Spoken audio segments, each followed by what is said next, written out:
Good morning and welcome to the September 24th, 2020 business meeting, and we'll start off with a roll call. Yes, Chair. First, our staff support today, Stephen Madcore, County Counsel, Christina Twilliger, Clerk to the Board, Garrett Teague, and Rich Marvin from Public and Government Affairs. With that, roll call. Chair Bernard. Here. Commissioner Schrader. Here. Commissioner Humberston. Here. Commissioner Fisher. Here. Commissioner Savas. Here. Please join me in a pledge of allegiance. I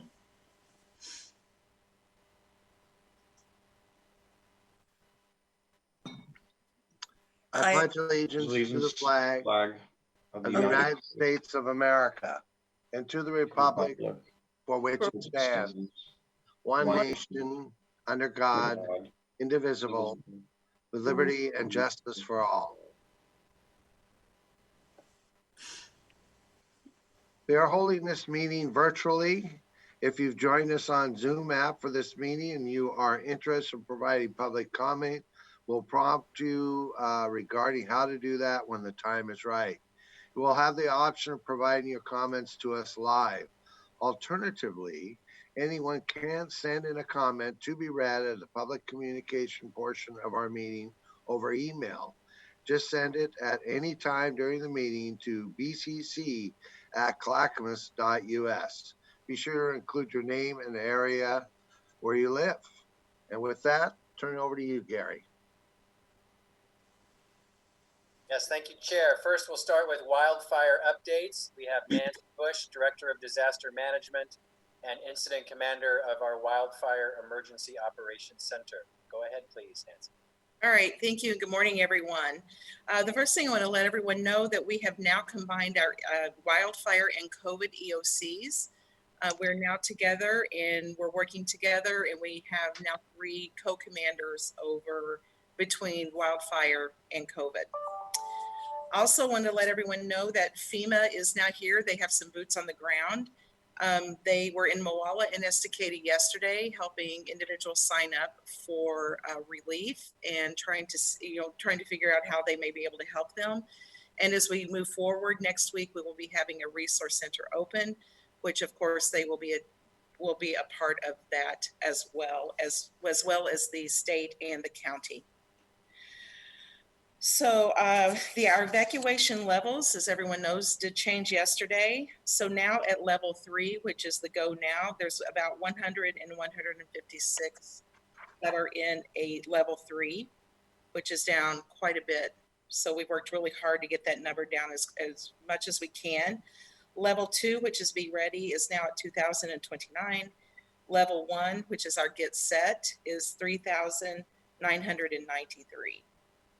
And the rest of the county, of course, is on a 0 level or a no evacuation level at all. The Riverside fire is now 138,027 acres, and they are at 31% containment. That may have went up a little bit overnight. They're actually doing the briefing right now, so we may see that number change a little bit. There were, of course, some high winds last night as well as rain.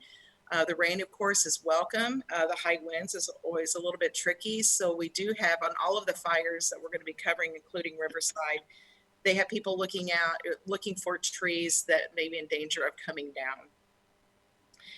Beachy and Lions Head Fire in Clackamas County is 46,323 acres. And they are at 38% containment overall.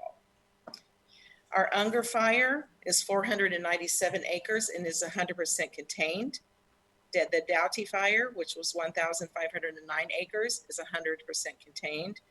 Wilhoit, 534 acres, it is 64% contained. And Graves Creek, which is 44 acres, is also 100% contained. There are 182 personnel that are on those 4 fires still here working in Clackamas County. And again, they are checking for down trees that may have happened overnight or trees that are now in danger of coming down. As we work on re-entry, I want to let everyone know that we do have a guidance online for those that are going back into your home or into the area where it may be burned, please go to clackamas.us/wildfires to see that entire document. And we are working over the next day to 2 days to get all of that done in our other languages here in Clackamas County. So that is going on as we speak as well. Yes. Just remind everyone that there's a curfew in place for level 3s only. And the sheriff's office does plan to have that in place as long as we do have level 3s here in Clackamas County. PGE has 2,300 without power. And they, of course, are working on that. And hopefully that number will go down quite a bit over the day. So yeah, I think that that is my update. If you have any questions for me. Paul. Yeah, Nancy, it struck me yesterday after the tours and after the listening session and so on, that I was just assuming that with the approximately 50 homes and 150 outbuilding type structures, that we would have, around 200 claims. But it seems to me that it's probably going to be a much larger number because of other things that don't fit under structures. So one of the questions that came up yesterday was around the timber or probably any revenue-based assets that were on the property that may have been damaged. So I'm not asking you for an assessment of how many numbers you think of claims there may be that are not structure-based, but I was just kind of wondering if you have any insights on things like like a stand of timber that actually was maybe either ready to harvest or a few years away from harvesting or something like that. No, we don't have any of those numbers. FEMA does not collect those numbers, so we're concentrating on structures and other private property, like there's could be vehicles and that kind of stuff. But at this time, we have not been concentrating on that particular issue. So FEMA is that something that can be applied for through FEMA? Cars. So if it's a private business, they can get a SBA, which is a Small Business Association loan. And there is a process that they go through to get that. So, but in general, I have not seen FEMA pay out on things like timber loss. But if it is a private business, they can get a business loan, a low interest business loan. Yeah, well, it kind of struck me. I was just thinking about any orchards. I haven't seen other fires. I don't know if there's orchards that were affected, and we have a lot of farming. There's ag, aside from the forest as well. So I just didn't have any idea. So thank you. You answered my question. Yeah, and there could be an agricultural disaster, but we have not heard from the Department of Ag yet on that. All right, Martha. And you're going to hear a train in the background. I was wondering if we might get information like that from the Oregon Department of Forestry as well as the Department of Ag. They probably, I wouldn't be surprised if that's the information that they track and will have available to us. So we could talk to our forester in the county and see if he can. I will say they're a little busy right now as well. But yeah, ODF may track that. Yeah, not anytime soon. I mean, I get that, but yeah. we could probably get information when the time is right. Yes. Okay. Yeah, one of the other questions was in Oregon, I don't know that this is necessarily true. When you log, you have to within a year replant. And I don't know if that's true with a fire. That's what one of the gentlemen who called was talking about. The other is, I don't know, and we don't know this, and frankly, I think you need to call your insurance agent to determine whether your forests are insured. And like this gentleman said, this was his retirement, and it's no longer exists. So there's a lot of unanswered questions, and probably some we can't answer. It's probably the best to call your insurance agent. Yes, Commissioner, that is true. The first line as you move back in, people move back or know what their damages are, your insurance is where you need to go first. That is required by FEMA, as a matter of fact. So you need to go to your insurance first. All right. Thank you. No other questions on fires? Move on to the next issue. Next is COVID-19 updates. We have Philip Mason Joyner, Public Health Director, and one of the incident commanders of our Joint Emergency Operations Center. I'm sorry, Nancy, I forgot that. And Dr. Sarah Present, our Clackamas County Health Officer, to update you on COVID. Please go ahead. Good morning, commissioners, and thank you, Gary. Yes, as Gary and Nancy mentioned, we've worked really hard this week in the Emergency Operations Center to integrate our wildfire and our COVID-19 response into one operational structure while also having to keep a lot of our documentation clear and separate as we respond to both incidents. This week, we'd like to begin our weekly COVID update doing something a little bit different and premiere a new video. This is a video that we're going to premiere here and then share to the public and to partners later on. When we meet with you each week, we speak often about contact tracing and how that's a really critical tool for how we slow the spread of COVID-19 and the work that we do in public health. In this short video, it does a nice job of describing what contact tracing means, and it provides insights on what to expect when one of our contact tracers or one of our disease investigators calls one of our members of the public. So go ahead and play the video, please.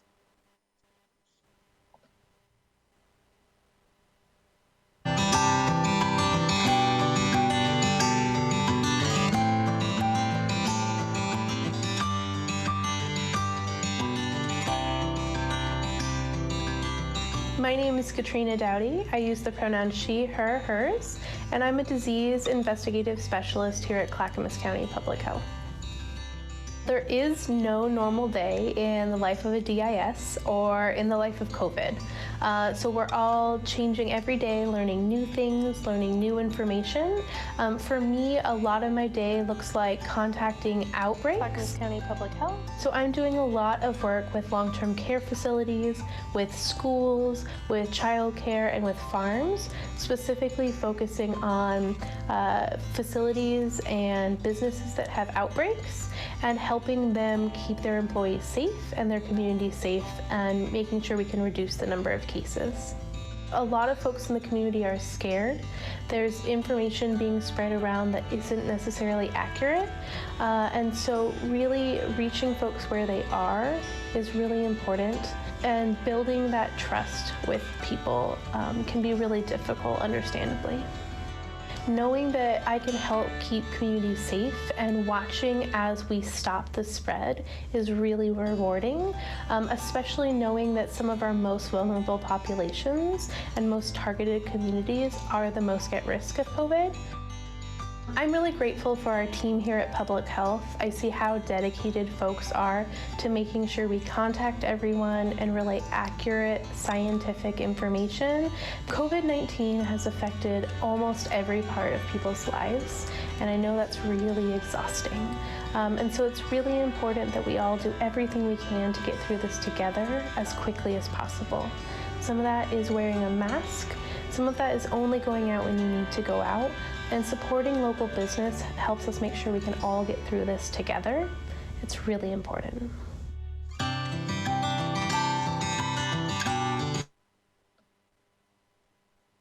Okay, so I'd like to thank our public and government affairs staff for the great work on the video, along with our public health staff member, Katrina, who was featured. I would say in general in Clackamas County, our public is doing a really great job in responding to our phone calls. But there's always room for improvement. And so we're excited about this opportunity to engage the public and to help reduce some fear. Dr. Present, our health officer, is here and joining me. She'll now share some more of this data specifically, discuss some of our phase 2 reopening metrics for this week, and also share some updates related to our schools around reopening for in-person instruction. So go ahead, Dr. Present. Thank you, Philip. Christina, if you could go ahead and pull up the the weekly phase 2 reopening metric. sheet. Okay, so I'm going to do a brief overview of the data. We'll keep it a little short today. So you can see that Oregon statewide is meeting 3 of the 6 metrics for phase 2 reopening. Our Tri-County region with Clackamas, Multnomah, and Washington is meeting 4 of the 6 metrics. We do have an uptrend in the percent positivity of cases, and I'm going to talk a little bit more about that later. But that's an interesting one that has a lot to do with recent other events in our state. Clackamas County, you can see down in the middle, we at this point are meeting only 2 of the 6 metrics. So we have had an increase in cases not traced to known sources. We've had an increase in total number of cases over the last 7 days.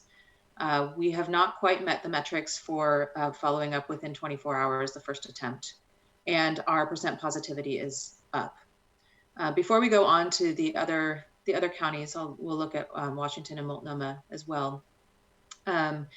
These numbers, I feel, fairly accurately affect the alteration in operations that has had to occur due to the effect of wildfires on our county.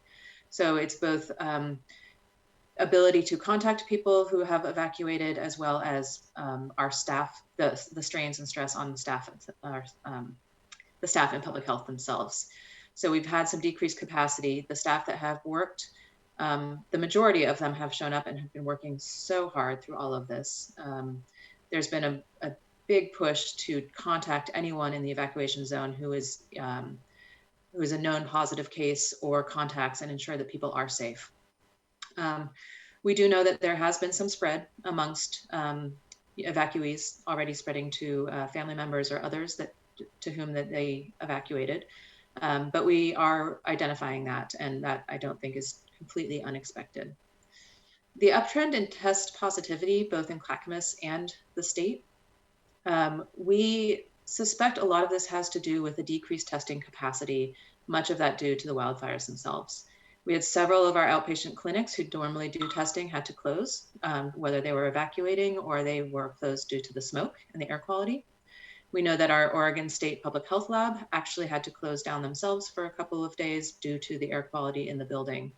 So there were a number of tests that did not get run right away, as well as just overall capacity for testing decreased as there were fewer health systems that were doing testing that were able to operate through the fire and the smoke.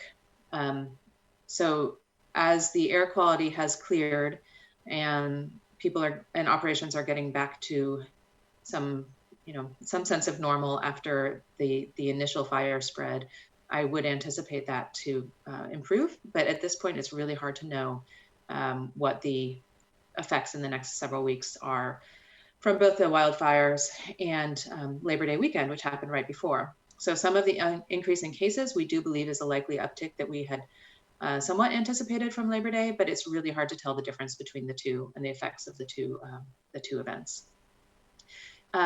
Christina, if you could just scroll down to the next page, you can see, sorry, the next page. Multnomah there, where the hand is, they are similar to us, meeting 2 of the 6 metrics.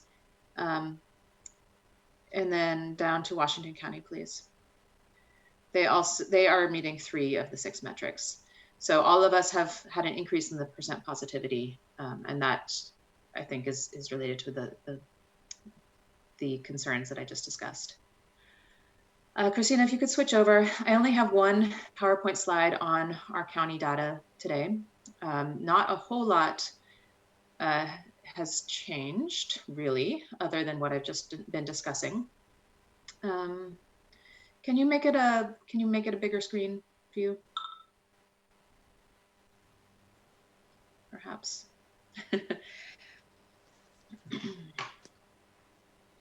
So one of the highlights that you will see hopefully in a moment here is in the yellow. That is our weekly case rate per 100,000.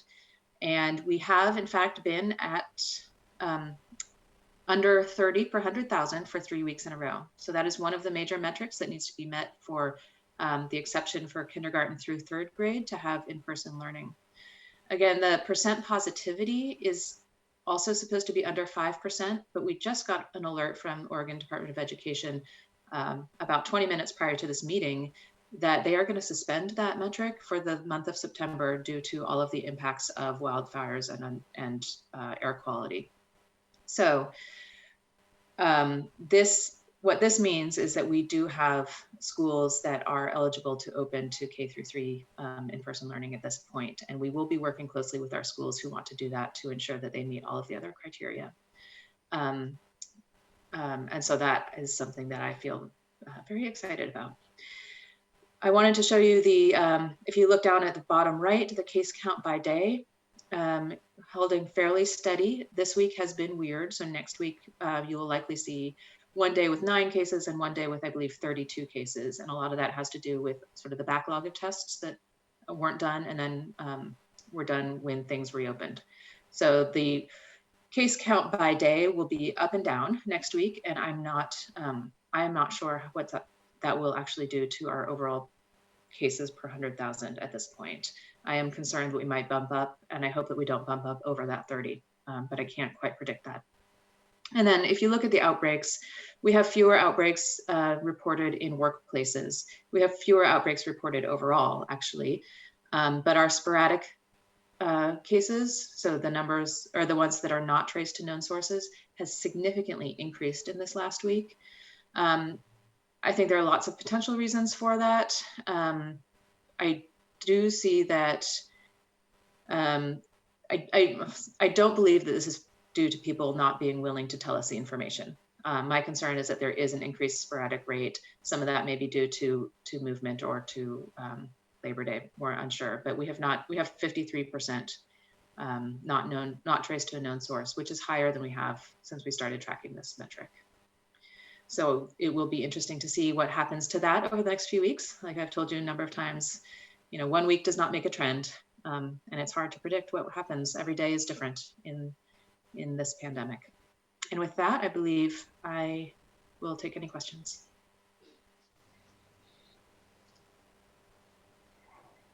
Yeah, my question, 2 things. I think I already know the answer, and that is, people are still inquiring, and there's been actually an increased number of inquiries as far as our likelihood or not of going into phase 2. And it doesn't look, again, like there's a lot of numbers that support that. So I think that one kind of answers itself, but if you have anything to add, that'd be appreciated. And the second question that came up even recently is there gonna be any guidance on Halloween? I know that it's a topic that's starting to stir, and it's a few weeks away, and I know that safety and children are our primary concern, but children may not be as susceptible or maybe not as likely to have any serious impacts, but we don't know that, but also that they can still spread and transmit the disease. So any insight would be helpful. Yeah, so I actually, I believe KGW did a story that I was featured in that talked a little bit about Halloween. So we're definitely talking about this. We are awaiting some finalized guidance from OHA about our recommendations around Halloween, and CDC has put out some recommendations around Halloween.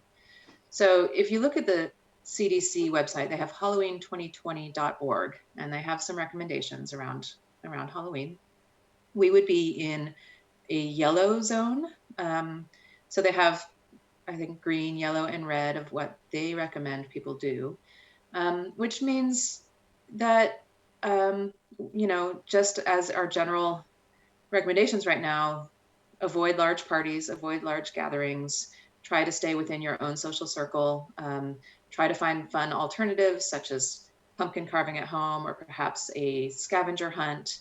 Certainly wear a facial covering if you're going out and about, under or over or incorporated into your costume. I think there could be a lot of creative things with costumes and face coverings this year.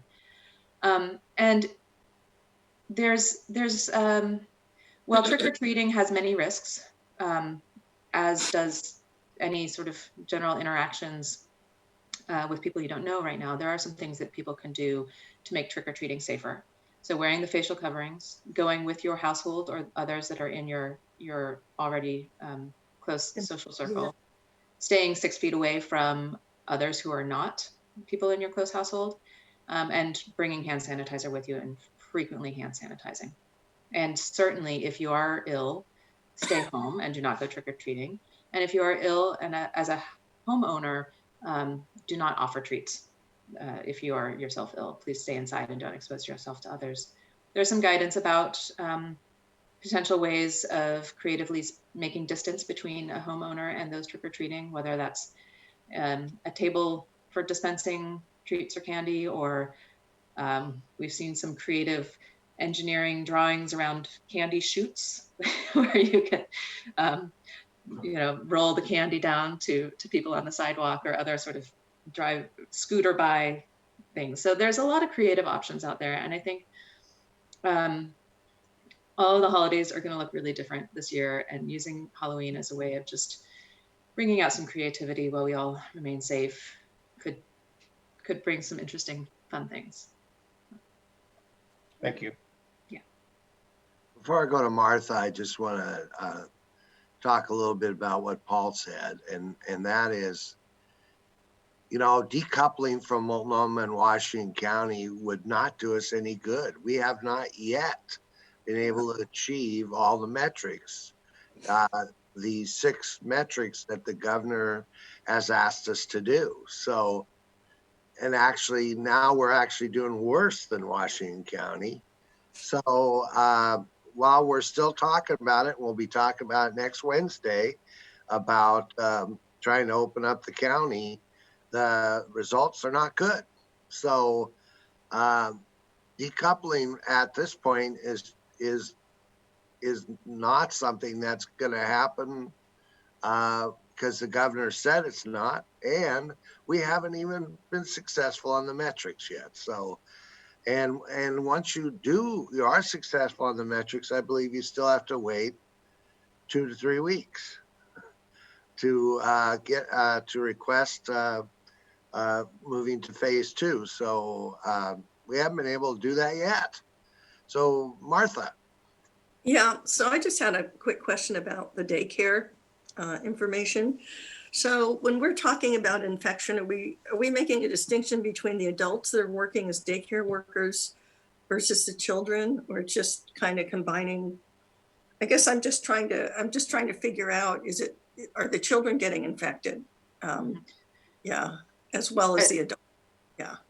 In the data that I show, when it has daycare or childcare outbreaks, that is adults and children. Okay. So it's not making differentiation. And although we're not publishing this data, what we have seen is that it does seem to be spreading more amongst adults. Children can get it and can spread it, but we've not seen rapid spread amongst children. And they don't seem to get as severe. I guess I have a grandson in daycare, so obviously not here. I think our daycares have done a really amazing job at ensuring, the highest safety for children and staff. And I've seen that play out in the daycares that we have had to work with. There was an interesting study I might share with you of children returning to school in Germany that also supports more easily controlled spread in school children than in adults. And I can share that with you after. Well, my grandchildren in England are back in school too, and they're seeing a huge uptick. So I get the global perspective from this whole thing. But thank you. If you could, that would be great. Appreciate it. So.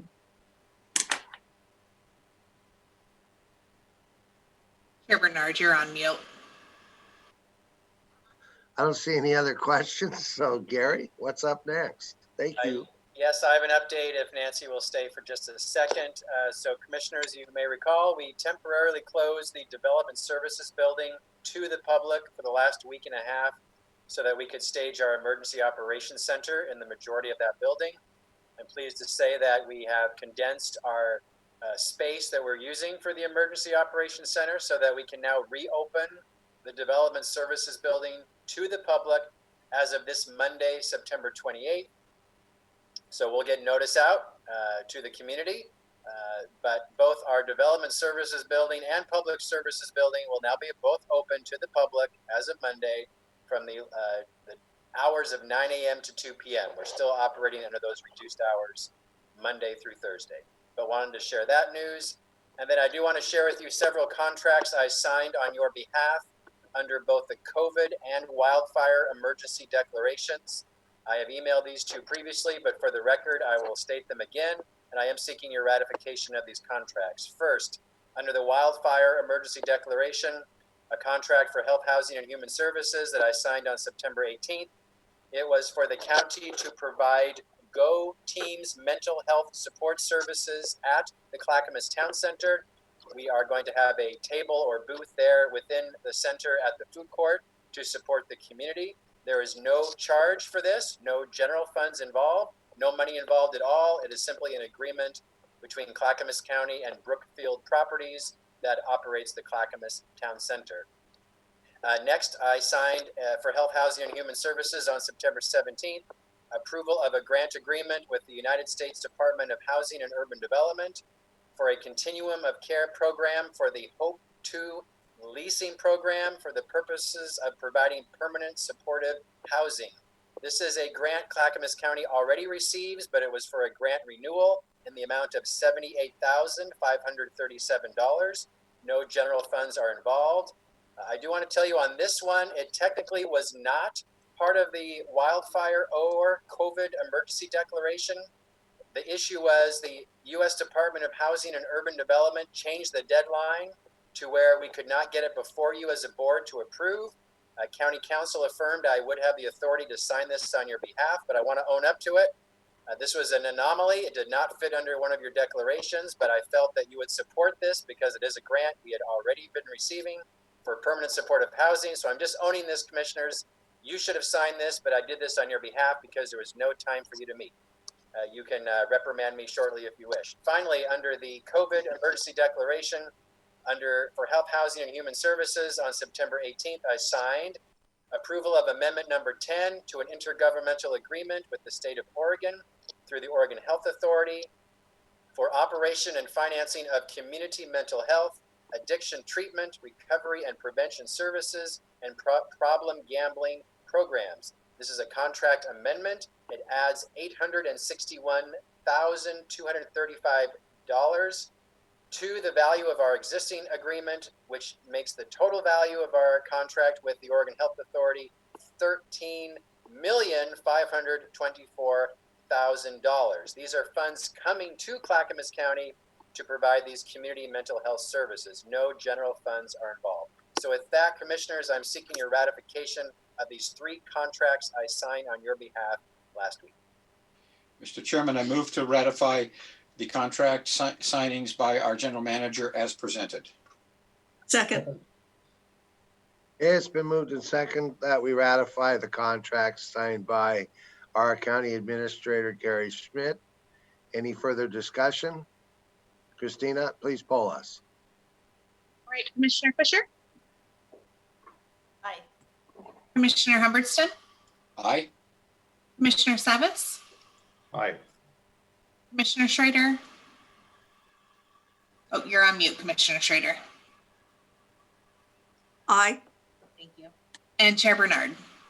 Aye, and with that last one, it seems like we won the lottery. Very good. Thank you very much, commissioners. Thank you, Nancy, very much as well. You may go if you desire. We're ready to move on then, commissioners, to your first public hearing. It is approval of a board order accepting a request to transfer jurisdiction from Clackamas County to the city of Estacada for a portion of Glen Avenue and Hinman Road, both county roads number 2279 and Cemetery Road, county road number 2510. We have Mike Bays from the Department of Transportation and Development, who will present. So as he's on his way in the room, here he comes. So Mike will give you further background, and this is a public hearing.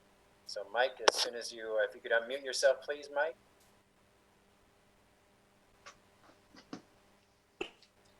Good morning, commissioners. My name is Michael Bays. I represent the county's Department of Transportation and Development.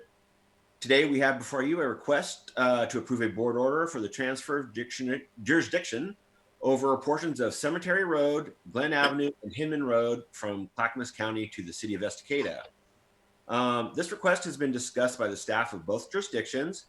Clackamas County and the city have agreed to the transfer of these portions of county roads to the city with the intent of streamlining roadway improvements, eliminating confusions to the public, and to improve our efficiencies in maintenance and public service.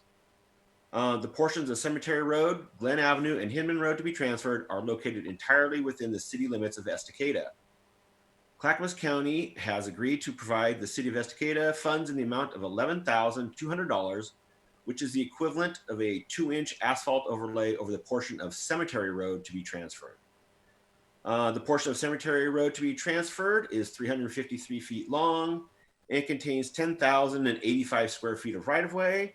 The portion of Glen Avenue to be transferred is 368 feet long and contains 18,385 square feet of right-of-way. And the portion of Hinman Road to be transferred is 1,440 feet long. It contains 71,930 square feet of right-of-way. A notice of today's action was published for 4 consecutive weeks in the Estacada News. This request is consistent with the county's practice and policy of partnering with local jurisdictions to provide the necessary government services at the least cost to our citizens. If there's any questions, I'd be happy to respond. Thank you, Mike. Any questions? I don't see any, so I'll entertain a motion. Oh, wait, we got a public hearing. Excuse me. With that, I'll open the public hearing and turn it over to Christina Terwilliger. Chair Bernard, I'll be coordinating the public comment for this specific public hearing and later for general comment. If any attendees would like to provide comment specific to this public hearing, you can do so by utilizing the raise hand feature on Zoom now. If you're on the phone and want to give comment, please hit *9. Again, we'll open public comment to any topic related to county business in a little while, but if you have a comment related to this matter, please select the raise hand button on the Zoom bar. I do not see anybody raising their hand. There's nobody by phone, and I have no emails regarding this. All right, thank you very much. With that, we'll close the public hearing and entertain a motion. Mr. Chairman, I move we approve the board order accepting a request to transfer jurisdiction from Clackamas County to the city of Estacada of a portion of Glen Avenue, aka Wren, and Hinman Road, both being County Road #2279 and Cemetery Road, County Roads #2510. I'll second that.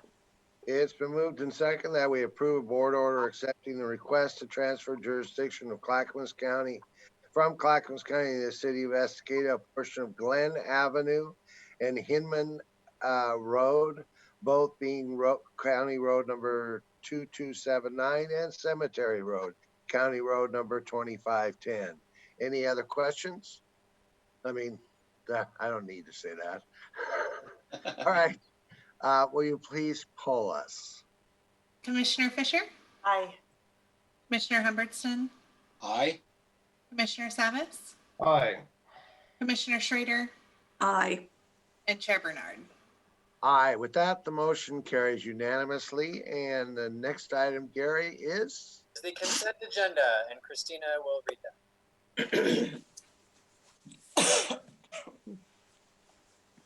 Share this. All right, our consent agenda is pretty short today. With Health, Housing, and Human Services, the approval of amendment number 13 to the intergovernmental agreement with the state of Oregon, acting by and through its Oregon Health Authority for operation as the local public health authority for Clackamas County. Number 2, approval of change order number 2 between Clackamas County and 3 Kinds Environmental Incorporated for the Clackamas County Health Center's building demolition project, excuse me. Number 3, approval of grant agreement between the U.S. Department of Housing and Urban Development, HUD, Continuum of Care Program for Hope 2 leasing program for the purpose of providing permanent supportive housing. For business and community services, we have the approval of modification number 1 to the grant and cooperative agreement L18AC00108 between Clackamas County and the Department of Interior, Bureau of Land Management, Oregon State Office for the Dump Stoppers Program, and the approval of amendment number 4 to the contract with Total Golf Management Services LLC for the management services for operation of Stone Creek Golf Course. And that's your consent agenda. Thank you. Do any commissioners wish to move an item from the consent agenda? Seeing none, I'll entertain a motion. Mr. Chairman, I move we approve the consent agenda. Is there a Second. second? It's been moved and second that we approve the consent agenda. Any further discussion? All right, Christina, please poll us. Commissioner Fisher? Aye. Commissioner Humbertson? Aye. Commissioner Savis? Aye. Commissioner Schrader? Aye. And Chair Bernard. Aye, motion carries unanimously. And the next item is Gary. Public communication, and Christina will help lead this as well. Alrighty, so thank you. Now is the time for general comment related to any county business. If you have comment related to the county business, you can use the raise hand feature on Zoom. And if you're calling in by the phone, you would want to hit *9 now. I'll give people a few seconds to do that. We do not have any emails today that have come in through the bcc@clackamas.us email account. And I see no hands. All right, we'll close the public portion of this meeting. And Gary, you did a lot of your updates. Do you have anything additional to add? I do. I want to share some good things happening in Clackamas County. First, our Behavioral Health Division of Health, Housing, and Human Services launched the Senior Loneliness Line in partnership with the nonprofit Lines for Life. This free call service was intended for lonely or isolated older adults to connect with resources or just someone to talk with. This line has proven to be very successful, especially during our times of COVID and wildfires. The number of callers has steadily grown over the past 2 years. In fact, residents from other counties are calling as well. Just 8% of callers reside in Clackamas County, totaling 1,133 callers from Clackamas County residents since the line began. In June of this year, the Oregon Health Authority provided CARES Act funding to expand this service to become a statewide resource as the number of callers significantly increased due to COVID. In August alone, our line received 1,228 callers. Because of the commitment and great work of our behavioral health team, older adults across the state will have a lifeline that will connect them to others during isolating times. So again, this was a pilot that we started and is now a statewide initiative, thanks to our fantastic work, our fantastic workers, employees in our behavioral health division. Next, a member of our public wrote us a message about our county website, and it says, "I live near Sandy and have been watching the wildfire evacuation maps closely for the last week. I've also been able to see the website evolve very quickly from a very good information portal to an excellent resource. I especially appreciated when you did the fire zone overlay to the evacuation map. That was very helpful. The pop-up boxes for fire names was another great improvement.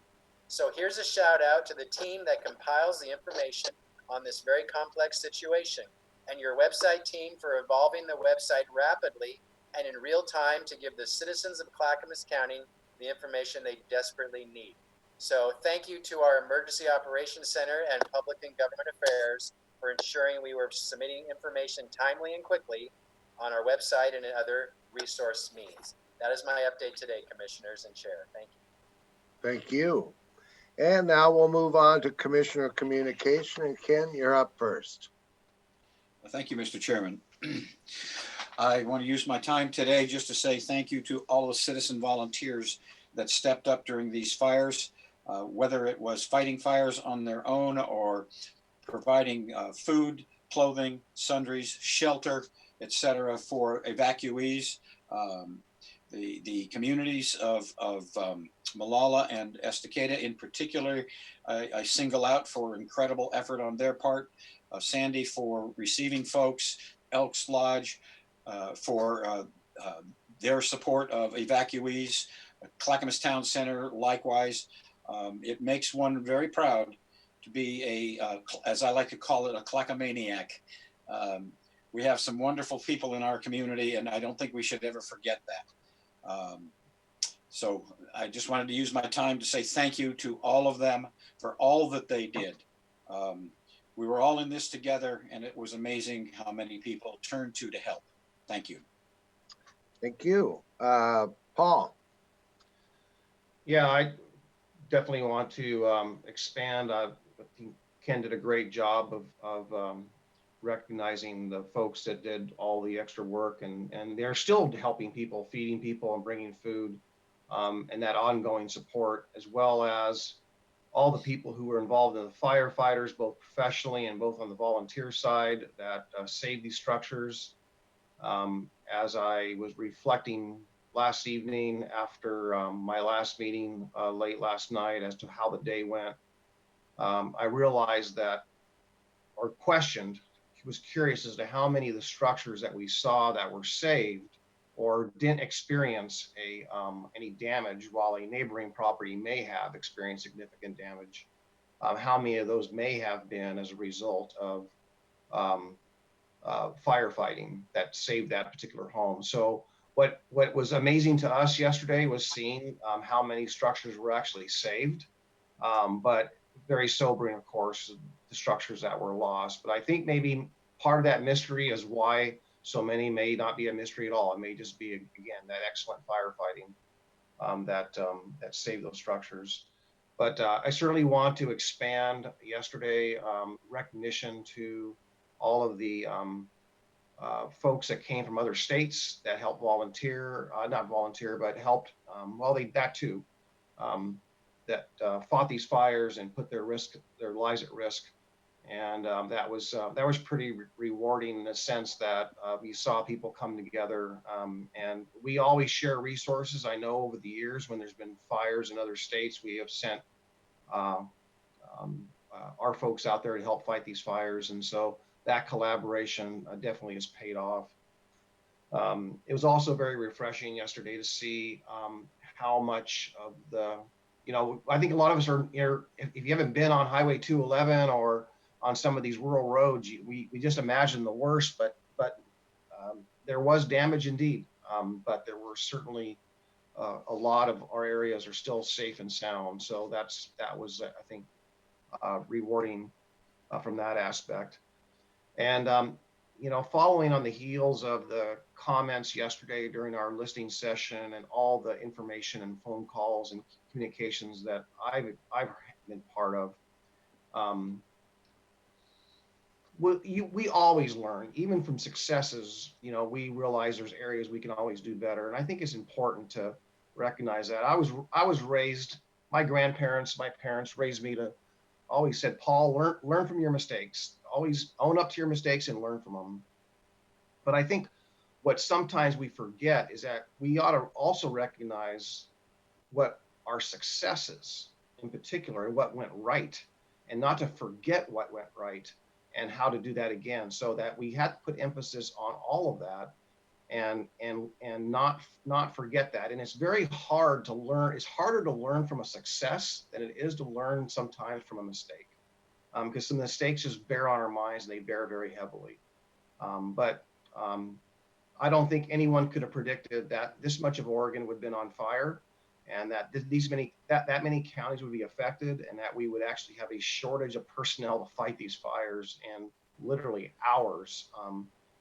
Fortunately, within, I don't know what the exact hour count was, but it took a couple days before we had external sources that were called, and they were on their way from other states. So that was significant and made a big difference. And it feels like a month's gone by, but it's only been a couple of weeks. So glad to see that those fires are either under containment 100% or under partial containment, and that the rains are here. So it's a better day, and just wish everyone a safe weekend, and be healthy out there. I think the other thing that we're seeing, as we heard earlier, was the potential spreading of COVID-19 as a result of some of the interactions, whether it's from the Labor Day weekend or from the interactions of the helping people in these fires. So be safe out there, and be well.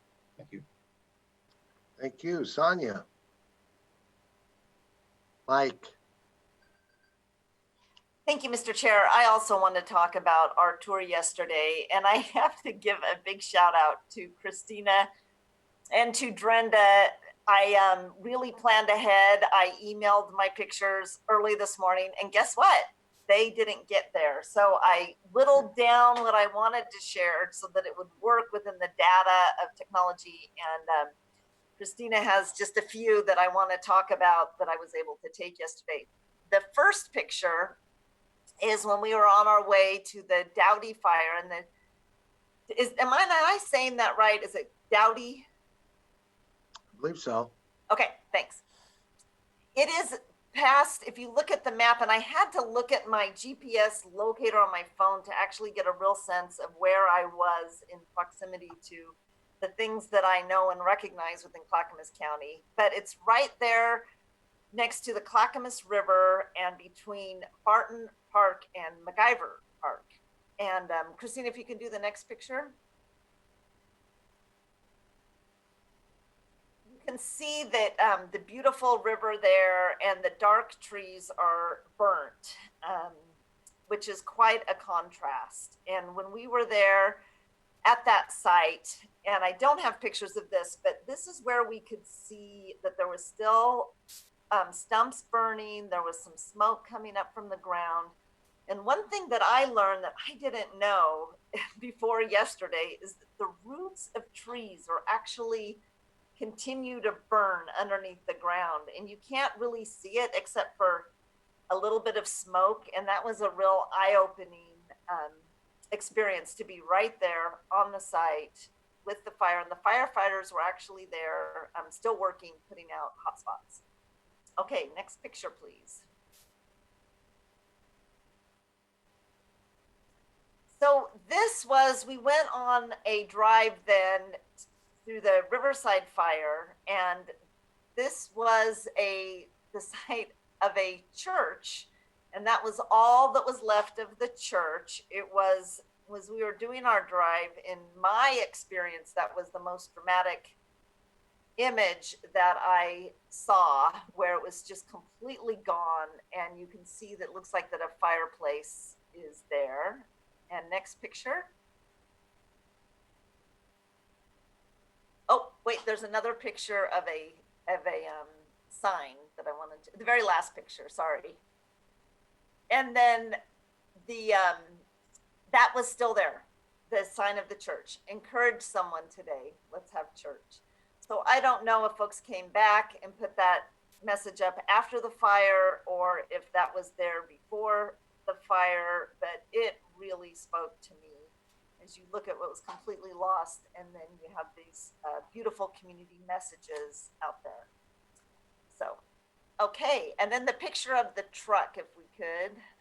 So no, yeah, this one was another one that really struck me. What was left, the truck was left. There was an image also that I didn't capture with my phone as we were taking the tour. It might have been on this site, it might have been on another site, but where there's destruction all around with the house gone and the rubble and the debris, but yet a child's slide was standing in the yard for the playground. And that was really impactful because you just know that you just see how beautiful it is. Even with the fires, you can see how that tree is still green, and there's so much beauty all around the sites of these destructions. You can just feel the fun and the laughter and the joy, and then you see that things have been lost. Okay, the picture of the sticks. This was, for me, just like, wow, this is incredible. So this was on our way into the Dowdy fire site, and they're already rebuilding. That really shows the amazing resilience of our communities to be on it, to be out there, and to begin the process of rebuilding. Okay, Christina, we can take off the pictures. Thank you so much for doing that for me. I really wanted to share those.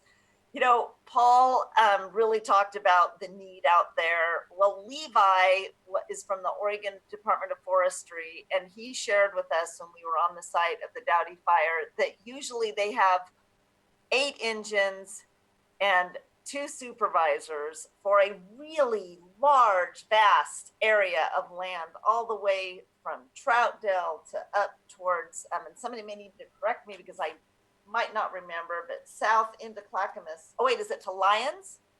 Paul, you would remember that. Yeah. Yes. Oh, you're on mute, Paul. Yeah, it was the Malala territory, which is larger than the city of Malala. It was the Malala Forest area. Yep, and the Malala Forest area. So for this vast of an area, the need to call in firefighters from around the country and even from Canada was absolutely necessary. And we really got to spend some time with the incident command from North Carolina.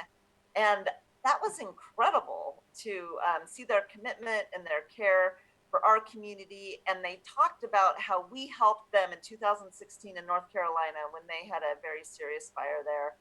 So there's a lot of heart, a lot of soul, and a lot of connection and community. It was an incredible day yesterday. And I think I speak for all of us to say that that was really important for us to see. And we just need to keep reaching out, keep connecting with our constituents, and to learn more about the impacts moving forward so that we can be ahead of the game as much as possible, leading us, our community, through this recovery.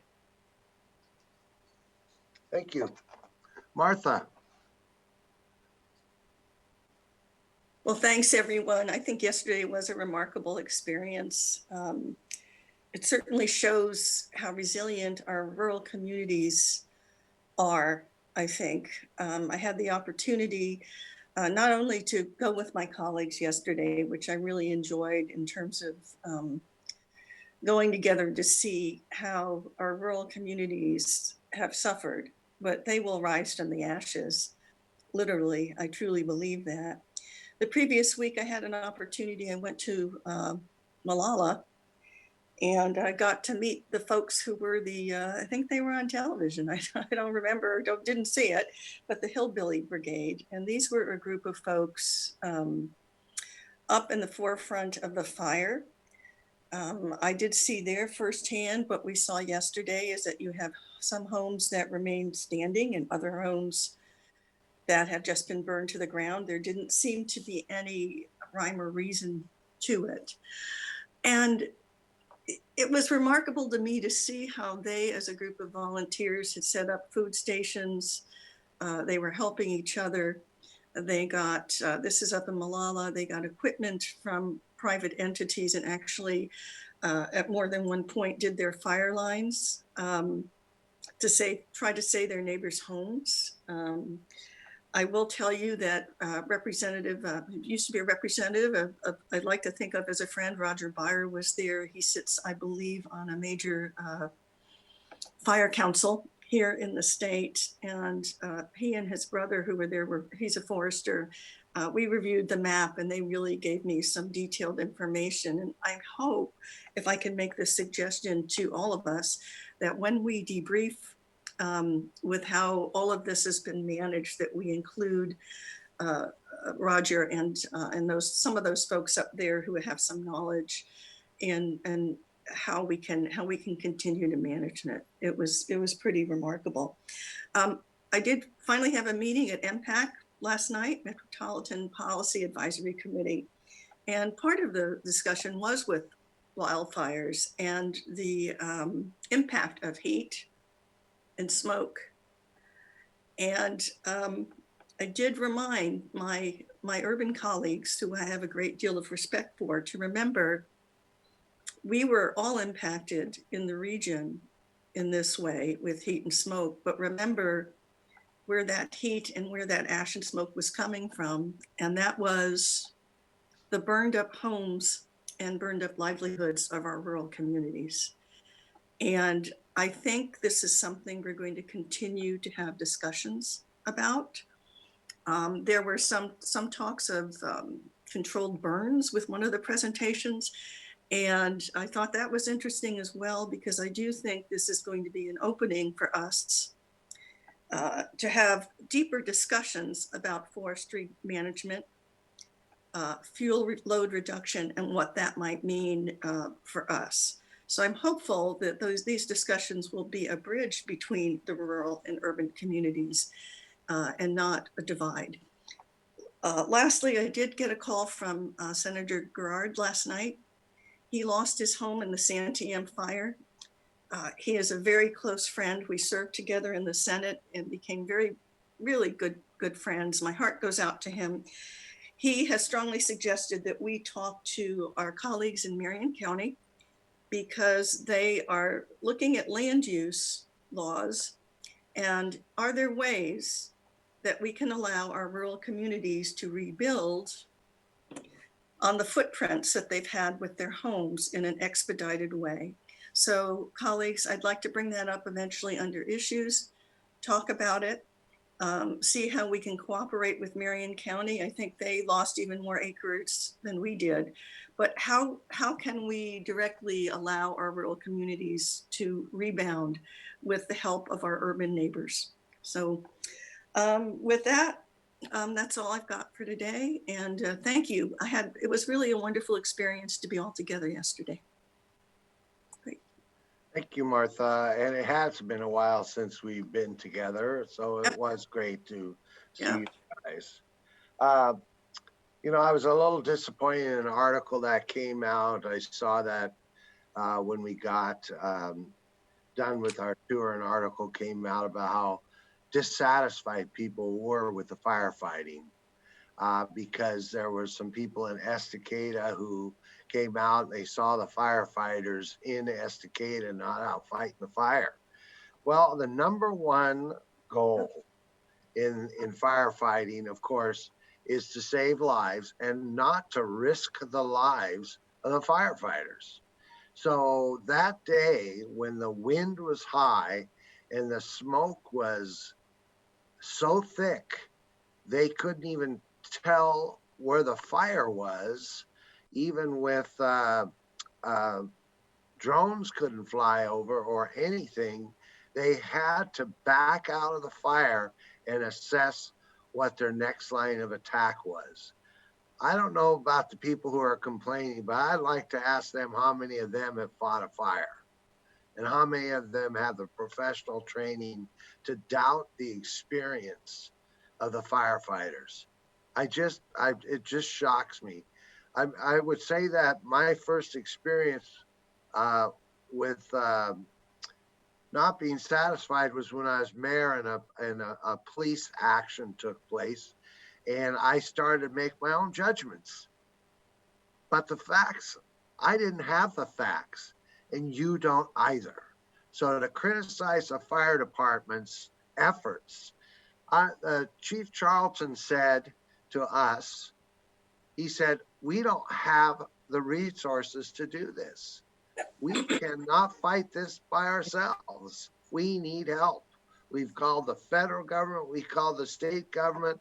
At the time, I believe there were 37 fires burning in the state of Oregon, and we had yet received federal help. Tonight, I signed an agreement to transfer responsibility of fire to the state of Oregon and the federal government. And as we left the room, the gentleman at the time, the state fire marshal, was on the phone and resources were on their way.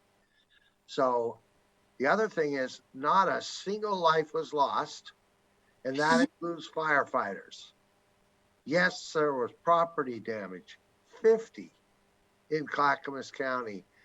Some places in, I believe, Marion County and others, 2,400 homes were lost. And 50, of course, our heart goes out to those 50 homeowners that lost their homes and they're going to have to rebuild. My brother-in-law lost his place out in Detroit. He's been working on for 30 years. So it's heartbreaking. But to start again is not going to be easy, especially if you don't have insurance. But Clackamas County, we had our EOC will connect you and try and get you help. But I want to thank the firefighters, not only those professional firefighters from our county, and other counties, but those coming from all over the country, including Canada. They did an outstanding job. I was very, very impressed. And as well as our, was that ODF or Oregon Department of Forestry? Yeah. Who I think he said he had 2 engines or 8 engines. It's Jim. Yeah. He has 8 engines for over 600,000 acres of land that covers eastern Multnomah, eastern Clackamas, Lynn, and Marion counties. Yeah. So obviously they don't have the capacity to do this. And as our firefighters were out fighting, that meant you at home did not have the services you might need should you have a heart attack or a fire or anything else. So we had to get aid back in there. Also, the sheriff knocked on 2,600 doors. And yes, they marked the driveways with marks, but they had to have some way to tell if they had been able to contact the people. They didn't want to risk lives going to save somebody who's not even there. So I just am a little bit saddened by the criticism that our fire folks got. As I drive to Canby, I see Canby has a ballot measure support our fire department. I thought, boy, they did a great job. They should get this measure passed. If there's anything that showed us that our fire districts are doing an outstanding job, it's what they did in fighting these fires.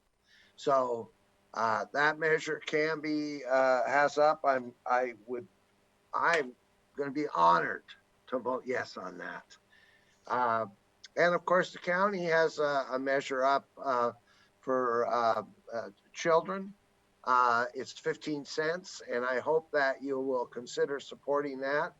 The case count for child abuse is down only because those kids are not at school. They're not going to the doctors. So there aren't the resources out there making sure they're safe. This measure will help children of abuse and many other programs. So I hope you'll consider. Does somebody have that measure number? Don't have the number. Offhand, probably Mr. Fisher So does. it's yes for Clackamas kids. I don't know the measure number. So Jim, I just want to make a correction just of what you said. Child abuse reports from mandatory reporters is down, but patrol and response for child abuse is actually up during this pandemic. So there is more documented child abuse, but less reporting of it. Yes. Paul, did you have the number? You're now on mute. You weren't. I'm pretty sure it's 3-264. I'm looking. 3-560. 3-564. Before. Stephen, 3-564. I hope you'll vote yes on that and help support your fire districts if they have a ballot measure on also. And with that, stay safe and support your public safety personnel. Thank you, and we are adjourned.